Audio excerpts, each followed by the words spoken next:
The stars are right, and that means it's time for another episode of The Whisperer in Darkness. I'm your host, the Man from Leng. Thank you very much for joining me today.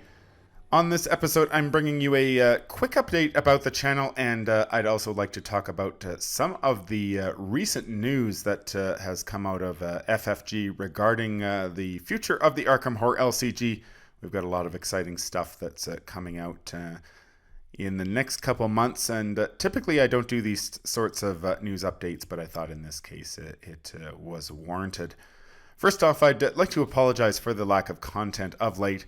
I've been under the weather for the past 3 weeks, which has made recording difficult. I caught a nasty chest cold that was spreading across the plateau toward the end of September, and whenever I catch a cold, it inevitably turns into bronchitis. And I can't stop coughing for the life of me, which doesn't make for great audio, unfortunately. To complicate matters, I'm going under the knife in about a week and a half to repair a wrist that I broke while dabbling in professional wrestling when I was young and foolish. So long story short, the channel is going to be a little quieter while I'm on the mend. That said, I've got a lot of great videos planned for the next few months.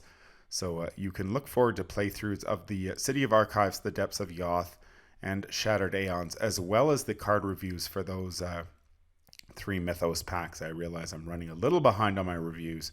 Hopefully I'll be able to catch up here shortly. And I'm also looking forward to bringing you a blind playthrough of the Return to the Night of the Zealot campaign, which I'm embarrassed to say has been sitting on my shelf for months. I picked it up and simply haven't had the chance to play it. So I will be bringing you a blind playthrough for that. Time permitting, I'm also hoping to wrap up work on another video for the In the Know series and perhaps a deck tech or two. I've been playing a few Investigators a lot lately, and I would love to write about my impressions of them, so stay tuned for that. In the meantime, I've been busy preparing for Arkham Knights 2018, which takes place on October 19th and 20th at the Fantasy Flight Game Center in Roseville, Minnesota. I've been hoping to attend Arkham Knights for years and finally decided to pull the trigger and buy a ticket this time around. I'm really looking forward to meeting everyone who makes up this great community and playing through the Knights Usurper, the conclusion of the story that began at Gen Con 2018 with the Eternal Slumber. I've heard Slumber is a very challenging scenario, and I'm hoping to get in a game or two of that before we tackle the Knights Usurper. And that will have consequences, I believe, that will determine the development of weaknesses in a future product. So it'll be great to be able to participate in that. On the Saturday, I will be participating in the Iron Man event, which is organized by the Mythos Busters crew and some of the players who hang out on their Discord server. If you've never heard of the Iron Man, let me break it down for you. More than 20 players who are divided in teams of 3 or 4 are going to try to complete the entire Path to Carcosa campaign. That's right, all 8 scenarios in just one day. Now, judging by reports from players who participated in last year's Iron Man event, which tackled the Dunwich Legacy campaign, this is a grueling marathon that will test your endurance and sanity, and it shouldn't come as a surprise to anyone that the motto this year is finishing is winning. That's right, you don't need to win the campaign. Finishing is victory enough. However, I've got some great team members, and I'm confident that we are going to take down you-know-who before the day is done. I'm hoping to record some footage from the Iron Man for those of you who cannot attend Arkham Knights. Fantasy Flight Games will be live streaming several of the events at Arkham Knights, including the Arkham Horror LCG, so make sure that you follow FFG on Twitch to catch all of the action. I wouldn't be surprised if some of that Iron Man does appear on the Twitch stream, so look forward to that. If you are going to be at Arkham Knights 2018 and you see a somewhat graying, freakishly tall man from Leng wandering the game center, make sure you stop and say hi, because I'd love to meet you. If Arkham Knights 2018 wasn't exciting enough, Fantasy Flight Games finally released the details of the next cycle just yesterday on Friday. The Circle Undone, we'll see the investigators return to Arkham to probe the disappearance of 4 people from an estate in French Hill. Says a change of pace after bombing through the jungle in the Forgotten Age. It's going to be nice to get back to Arkham and investigate some of the environs therein. It looks like the Silver Twilight Lodge is taking center stage for this cycle, and the announcement hints at witches, strange rituals, restless spirits of the dead, and a new foe, the Spectral Watcher, who looks downright terrifying if this in fact is the art. Judging by the theme, I expect this cycle to be inspired at least in part by H.P. Lovecraft's story, The Dreams in the Witch House, and I wouldn't be surprised if the big bad at the end of this campaign is none other than Keziah Mason, an ancient witch who has mastered interdimensional travel with the help of the Black Man, who is an avatar of Nyarlathotep, and of course her dangerous familiar, that rat thing, Brown Jenkin. I listened to the audiobook of Dreams of the Witch House on Horror Babble last night at work to refresh my memory of the story, and I forgot how much science is involved in it. And the main protagonist is a mathematician who's concerned about all the angles. So there's who knows, maybe Norman Withers will be an investigator in this campaign. He's with his mathematician background, I wouldn't be surprised to see him show up. So lots of interesting material for the designers to draw from for this campaign. Now, FFG hasn't released that many details about the Circle Undone, but we do know that for the first time there will be 3 scenarios in the box rather than 2. The first, a prologue scenario entitled Disappearance at the Twilight Estate, will see players step into the shoes of one of 4 people who attend an ill-fated charity event organized by Joseph Meiger of the Silver Twilight Lodge. Each character has their own unique abilities and skill sets, as well as a starting play area and opening hand, but interestingly enough, they do not have a deck of additional cards. So I'd be curious to see how that turns out. Now, you can make out 1 or 2 of the 4 pseudo-investigators in the card fan. Gabriella Misra, the private security, has 3 willpower, 2 intellect, 4 combat, 1 agility, 8 health, and 4 sanity, which is fairly low. Her response lets you discover 1 clue at your location after an enemy attacks you, even if that attack is cancelled. And her Elder Sign effect is +1, and it lets her heal a damage and a horror. Jerome Davis, who is Joseph Meiger's secretary, has 2 willpower, 4 intellect, 1 combat, 3 agility, 4 health, and 8 sanity. His response lets you discard cards from your hand with a total of at least 2 intellect skill icons to cancel the revelation effect of a treachery drawn from the encounter deck. His Elder Sign effect is also +1, and you get to discover a clue at your location. Now, this sounds absolutely incredible. The idea of learning more about the story behind the Circle Undone through the eyes of the people at the charity event seems like a natural evolution of what designer Matt Newman was doing in The Path to Carcosa with Constance Dumaine and company, all those players in the King in Yellow play. So I'm really looking forward to seeing how our actions during the prologue impact the future scenarios. The pseudo-investigators don't have a lot of health and sanity to spare, which makes me think they're not long for this world. But who knows? Maybe we'll get to play with these pseudo-investigators at another point during the campaign, since the cycles tend to recycle encounter cards from scenario to scenario. So it wouldn't surprise me in the least if these pseudo-investigators popped up at another point. Who knows, maybe there'll be player cards or something like that. So we'll just have to wait and see. Now, FFG spoiled one of the investigators in the box, and it's none other than the redeemed cultist Diana Stanley.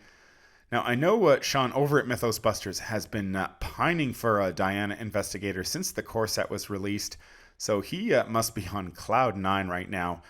However, I can't help feel that designer Matt Newman is trolling Sean a little with her stat line. Mystics are renowned for their willpower, and Diana is a mystic with a willpower of 1. That's right, 1. Her other stats are 3s across the board. Now, the idea of a mystic with 1 willpower is ridiculous, so you know there's got to be a catch in there somewhere, which is Stanley's special ability. Stanley gets +1 willpower for each card beneath her, and her response lets you place a card face down beneath her, draw 1 card, and gain 1 resource whenever a card you own cancels or ignores a card effect or game effect. Stanley can trigger her response once per phase as long as there are fewer than 5 cards beneath her, which means that she's potentially has a willpower of 6 when she's in Super Saiyan mode. Stanley's Elder Sign effect is +2, and you may choose a card beneath Diana Stanley and add it to your hand. So there's a way to get some of those cards back once you play them underneath her. Now, we don't know what Stanley's deck building restrictions are yet, but we can make a few educated guesses. The first card that comes to mind that cancels a card effect or game effect is, of course, Ward of Protection from the core set. But there are several other events and skills sprinkled throughout the card pool with similar effects. They include cards that are cancels, that work similar to Ward of Protection, such as a Test of Will and Forewarned, both of which were released in the Unspeakable Oath, I believe, as well as other cancellation effects such as I've Had Worse from Where Doom Awaits, that's the Guardian event, Counterspell, Devil's Luck, Dodge, Infighting, and Perseverance. A few Survivor cards thrown into the mix there. Now, cards that ignore game effects appear to be much rarer. I'd assume a card like Defiance would fit the bill, but don't quote me on that. I wouldn't be surprised if Stanley's deck building restrictions are similar to those of Carolyn Fern, who may use cards that have magic words, or the 2 magic words Heals Horror. Stanley's magic words may well be Cancel and Ignore, which would let her include cards from a variety of different classes. Who knows, maybe Carolyn will be the Guardian Investigator in this deluxe box, since Investigators with similar deck building restrictions tend to stick together in these types of deluxe expansions. So what does that leave us with? We've got Diana for sure. Who knows, maybe Carolyn, maybe Norman Withers. He's a mathematician, he could fit in. And I've got one other potential investigator as well, and we'll talk about her a little bit later. Now, it's difficult to tell where Stanley will fall on the investigator power scale, since more cards that cancel or ignore effects, or cards or game effects, will undoubtedly be released before, during, and after Stanley sees the light of day. The only concern is that we've seen this type of investigator ramping effect before with Calvin Wright. Much like Wright, Stanley will start the scenario fairly weak and slowly build up power until she's a goddess. However, in my experience, Wright tends to be awfully slow as his engine builds up steam, and I'm a little worried that Stanley may fall into a similar trap. 6 willpower is amazing, don't get me wrong, but she's got to get there first, which is going to take some time, and time is a very precious commodity in this game. And there are certain scenarios that hit you so hard and fast that you really need to be able to respond on turn 1. And taking your time to ramp up your willpower is just a luxury you cannot afford. And when you really look at Diana Stanley, until you place 3 or 4 cards beneath her, she's a pretty average investigator. And Shriveling Rite of Seeking and Mists of Relia aren't going to really do you that much good if your willpower is 1. So I'd really hate to draw an enemy early while playing Diana, because that Shriveling in your hand isn't going to help you all that much. That said, you may trigger Stanley's response once per phase. Now, presumably Stanley's deck is going to be packed full with cards that cancel and ignore cards and game effects. If you see enough cards like Ward of Protection early, you should be able to trigger Stanley's response several times per round, rapidly bringing her up to speed. Now, it's hard to tell right now whether there'll be a critical mass of cards with cancel and ignore effects by the time Stanley is released, but it's going to be a very interesting balancing act between including those cards as well as other power cards like the Shrivelings and the Rites of Seeking. Either way, I'm really looking forward to trying her out in solo mode. I trust that they, these cards are play tested quite a bit, and I'm sure that Diana will be quite a good investigator once she's released and we get to look at her in the context of the entire card pool. Now, FFG's preview article also spoiled Stanley's signature cards and signature weakness. The article suggests Stanley starts the game with her first signature card, Dark Insight, in her hand. Dark Insight is a 2-cost event with the Insight trait. It has the game text fast. Play when an investigator at your location draws an encounter card or a weakness. Cancel all of that card's effects and shuffle it back into its deck. Do not draw a new card to replace it. Dark Insight sounds a lot like a souped up Ward of Protection. I believe this is the first card that can cancel a weakness. I don't believe we've seen that type of effect before. Of course, it doesn't cancel the weakness. It does just get shuffled back into your deck, so you will have to encounter it sometime. However, Dark Insight is another cancel effect for Diana Stanley's deck. So it should help Stanley hit 2 willpower relatively quickly, especially if it does start the game in her hand. Now, typically cards that start in play are mentioned on the front side of an investigator card, and this is not mentioned on her card, so it must be on the back, hopefully. I guess we'll have to wait and see when we get to look at her back and see her deck building restrictions. Stanley's other signature card, Twilight Blade, leverages her response. It's a 3-cost asset with willpower, combat, and wild skill icons and the item, relic, and weapon traits. It takes up a hand slot. It has the game text fight. You may use willpower instead of combat for this attack. You may play or commit events and skills beneath Diana Stanley as if they were in your hand. As an additional cost to play or commit a card in this way, exhaust Twilight Blade. You cannot trigger Diana Stanley's response ability while playing or committing a card in this way. Now, as far as weapons go, I'm not all that impressed by the Twilight Blade. It only hits for 1 damage, so it's not much better than taking a regular fight action most of the time, and you do have to exhaust it to use that effect, so you're going to get 1 swing with it, and then it's going to be exhausted, so you won't be able to pull any more cards out from beneath it on your turn. However, that ability to recycle cards beneath Stanley is a very intriguing mechanic. Basically, if you place a Ward of Protection face down beneath Stanley during the Mythos phase, you could then exhaust the Twilight Blade and commit that Ward of Protection to the skill test for that wild skill icon. Now, keep in mind that when you commit that card, you're also lowering Stanley's willpower for the subsequent skill tests that turn, unless you can find some way, of course, of placing another card face down beneath her. Now, I'm not sure how interested I would be in doing that, especially if I've got Stanley ramped up to 6 willpower. However, it does create an interesting dynamic if you can find a way to get some of those events and skills back into your draw deck, say with a card such as Quantum Flux.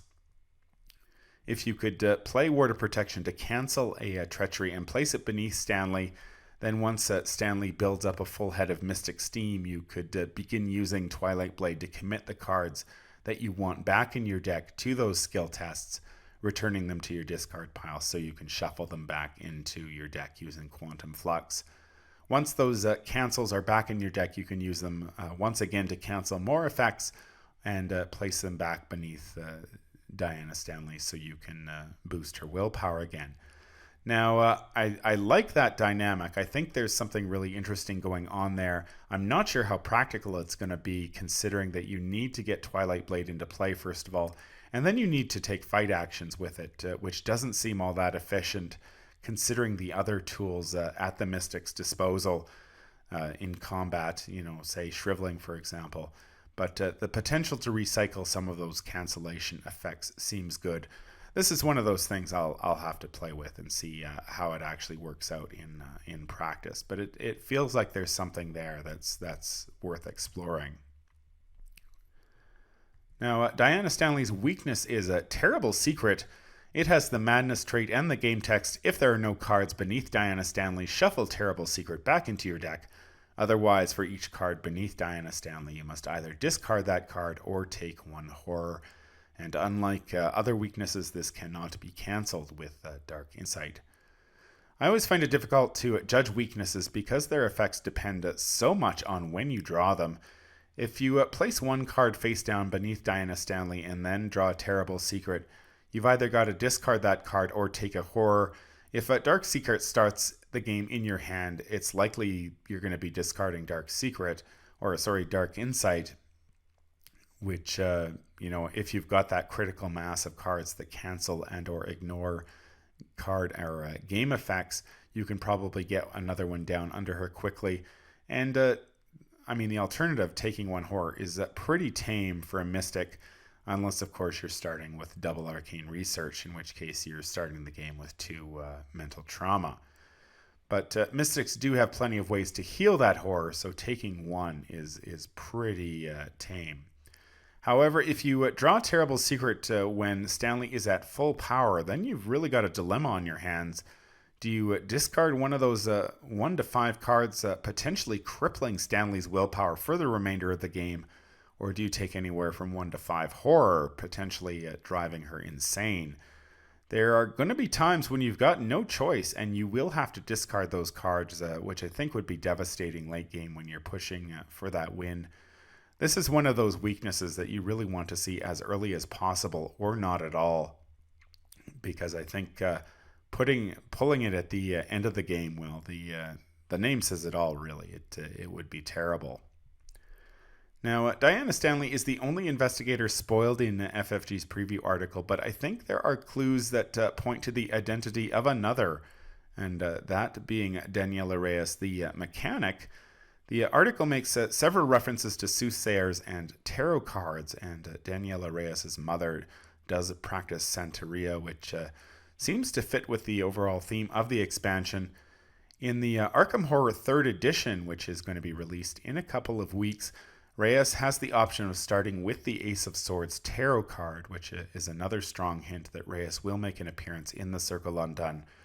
The Ace of Swords may be Reyes' signature card in the card game, although it could also be her motorcycle, Gabriella.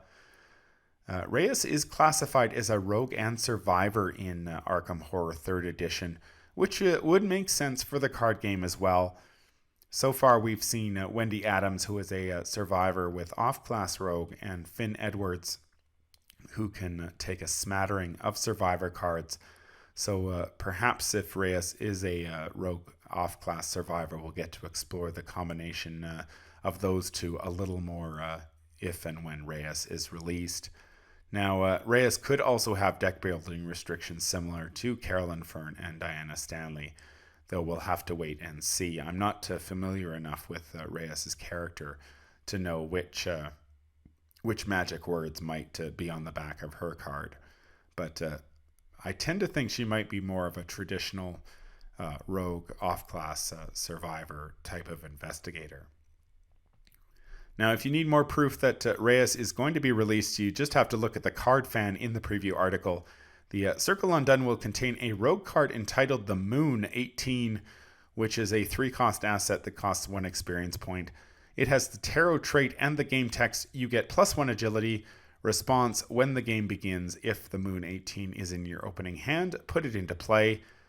I'm willing to bet there are a lot of rogues out there who would be very interested in starting the game with +1 agility, and starting the game with +1 agility for free is even better. The only thing we can't tell from the card fan is whether the tarot card takes up a slot, if any, maybe a hand slot, probably accessory. The other big question is whether other classes will receive tarot cards of their own. These sorts of effects tend to move in packs, as we've seen in previous expansions, so it wouldn't surprise me in the least to see Guardians, Seekers, Mystics, and Survivors get their own tarot cards as well. I guess we'll find out when the Circle Undone is released.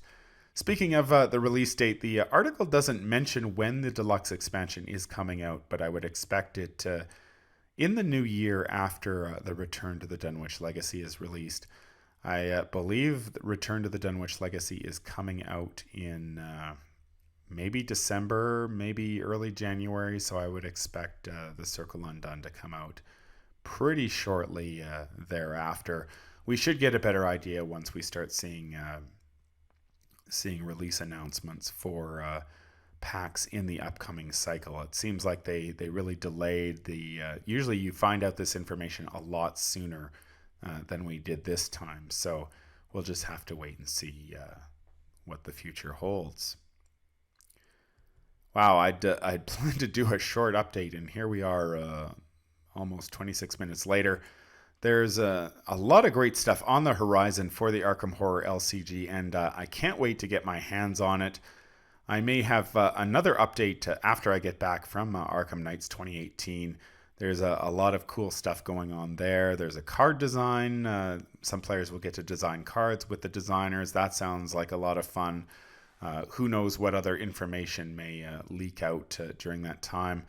And I'm hoping to bring you, of course, some coverage of the Iron Man event and any other games that are going on. So it's very exciting. What do you think of Diana Stanley? What would you like to see from Daniela Reyes if she is released? And what products are you excited about? Let me know in the comments down below. And stay tuned for more great Arkham Horror LCG coverage down the road here. That's going to do it for me today. If you enjoyed this episode, remember to like, comment, and subscribe. If you need to contact me, I can be reached at manfromlang@gmail.com. I'm also on Twitter at manfromlang. Until the stars are right, keep your shotgun close and your elder sign closer. Take care out there, and happy investigating.